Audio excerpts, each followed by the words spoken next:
Good morning, Mets fans, and happy Monday. Welcome to another edition of Driving with Mr. Met. I am Mr. Met, and other than yesterday's game, the four-game series against the Nationals did not exactly go as the Mets and their fans would have liked. It was a tough series. It was a series during which the Mets had 0 leads in the first 3 games. They never led. It was a crawl from behind, come from behind type series where the Mets just didn't have the bullets in the gun to get back into any of the games. Again, up until yesterday when Jacob deGrom was sensational, pitched 8 innings and drove in a run and he was great. But other than yesterday, it was a tough series. And it begs the question, and something that I've read a lot of late, but it begs the question, are the Nats really that much better than the Mets?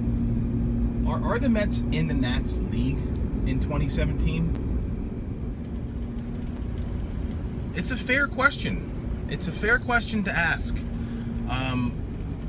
In the preseason, I did some predictions, and I looked at the Nationals, and I talked about the Nationals, and things have gone about as well for the Nationals as things could possibly have gone. You look at why the Mets are being criticized right now, and it's because they brought back almost effectively the same exact team as they had last year, with the exception of a few different bullpen arms. The rest of the team is pretty much exactly the same. If you look at the Nats, they didn't make a whole lot of changes either. They brought in Adam Eaton, who suffered an injury earlier this year, and he's not on the team. He's going to miss the season. They did not address their departing closer situation, where Mark Melancon left and ended up in San Francisco, leaving the Nationals effectively without an actual closer.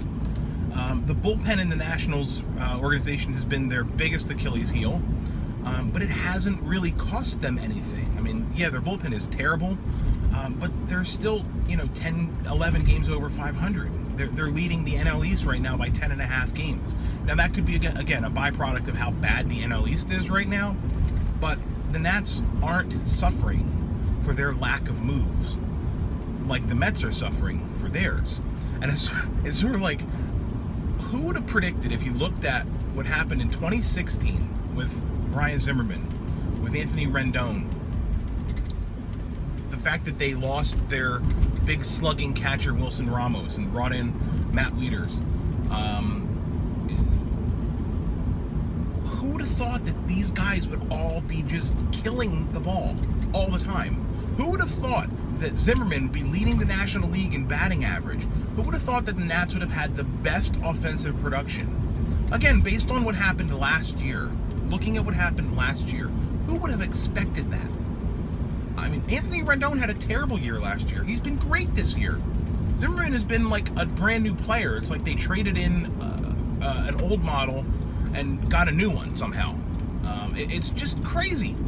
And again, the same criticisms that are getting the Mets into trouble, it's just working out great for the Nats. And it's one of the reasons I think I hate the Nats so much, because they didn't do anything to get here.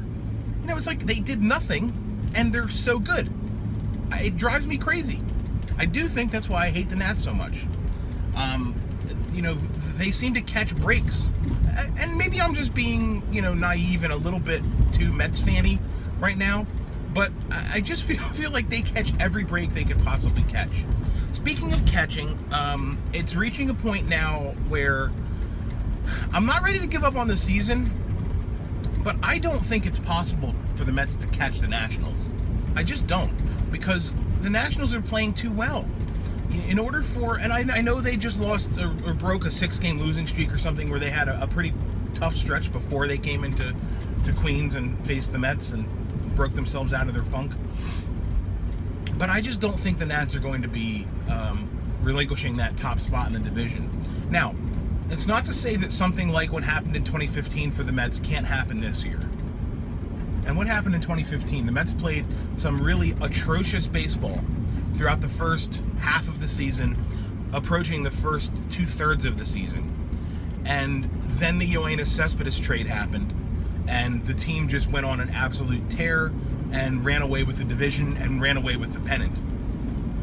Who's to say that that can't happen again this year? You know, it's like we have very recent history that we could point to and say it's not impossible. Is it unlikely? Yes.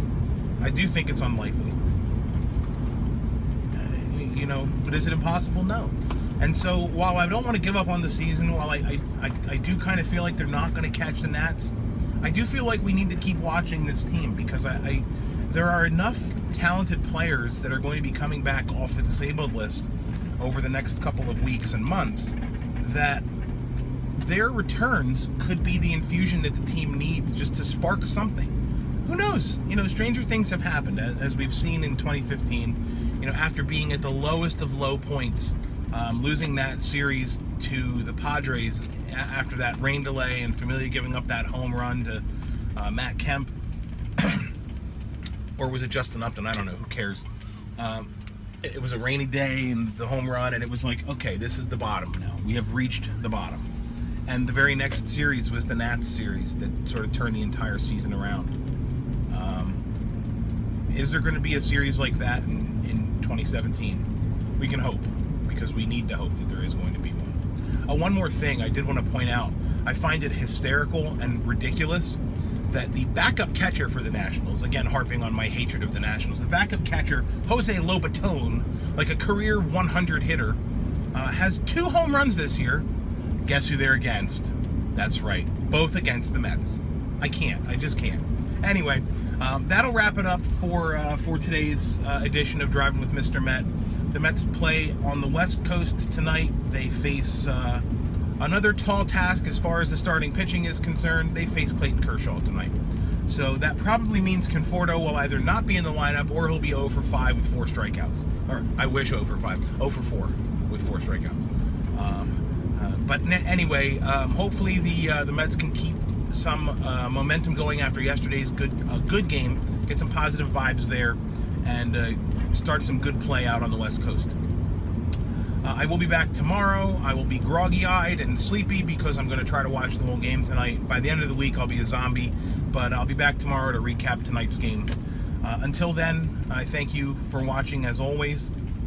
I encourage you to follow me on Twitter if you're not already doing so, at Mr_Met.